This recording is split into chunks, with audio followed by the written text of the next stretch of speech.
Hello everyone! I don't have any pumpkins or costumes to do this video with, but a subscriber reminded me that it's Halloween and that I could do a nice Halloween Gambit game.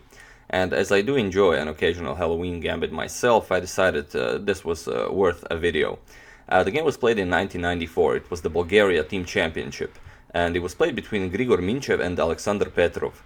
I couldn't find a photo of any of these guys, so Alexander Petrov gets the usual hoodie photo, the hoodie guy, and well, in this case, Grigor Minchev, who decided to go for the Halloween Gambit, gets the hoodie guy Halloween edition photo. So let's see this game.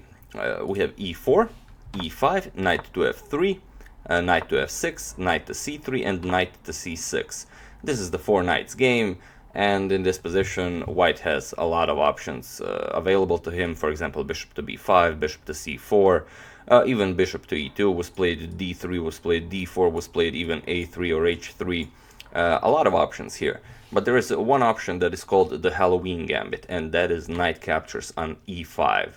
And what does this do? Well, of course, you do give up your knight. Knight captures on e5, and now d4. You give up a piece, but now you're gonna get some great expansion in the center. And Mr. Petrov replies with knight to c6. A little better defense would be knight to g6. But okay, he played knight to knight to c6, and we have d5. And well, here he decided to play knight back to e5. But in this position, black can actually equalize pretty easily.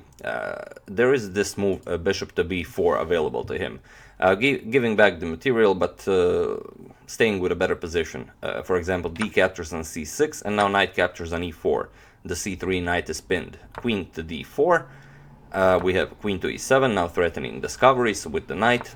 Bishop to e3, and after knight captures on c3 and a3, bishop to d6, now c captures on d7 with check, bishop captures and queen captures on c3, bishop to c6, and the material is equal, but the black already has two developed pieces, white only has this dark square bishop, both sides are ready to castle, and this beautiful light square bishop on c6 is preventing this light square bishop from developing, as the g2 pawn would be hanging. So a pretty equal position, but slightly in favor of black.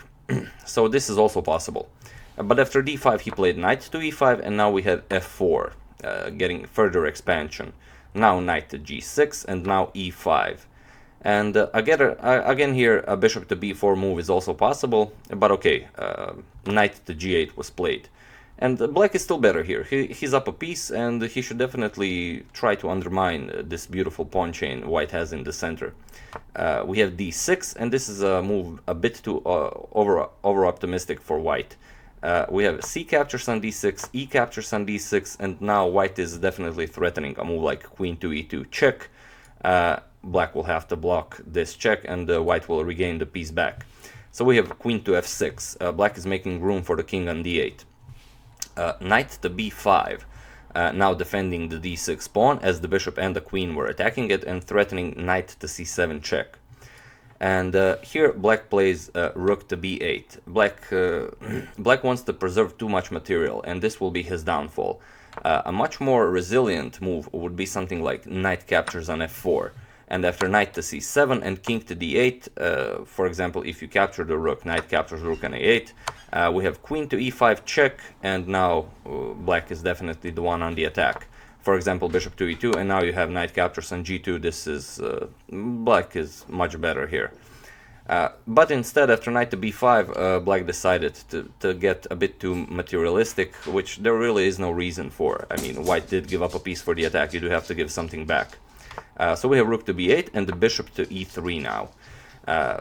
Developing and also kind of attacking this a7 pawn, but I don't really believe this is worth defending. But black defends this as well. We have b6, and now we have queen to e2. Now threatening discoveries with the bishop, king back to d8, as he does have to get away from that queen's x-ray.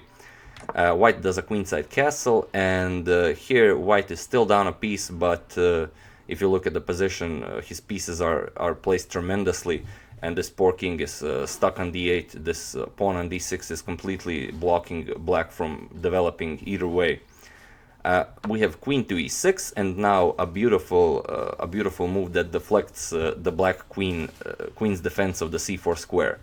We have f5, and here, if black doesn't want to lose a piece, he does have to capture the pawn. So we have queen captures on f5 and queen to c4. Now with the ideas of queen to c7 check, and probably a move like rook to b7 or king to e8 would favor black here, but white has too much here.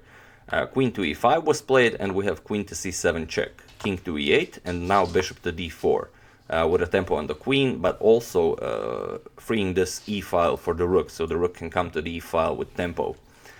Queen to f4, now getting the queen out of the way with check, king to b1, and rook to a8. Black still wants to save this rook as if this this is going to help him anyhow. Rook to e1 check, and here black is sadly out of options. He does have to give back the piece. Bishop to e7 was played. We have g3, and now comes queen to d2. If you play a move like queen to f5, you get d captures on e7, and this is terrible for black. There is no defense against knight to d6.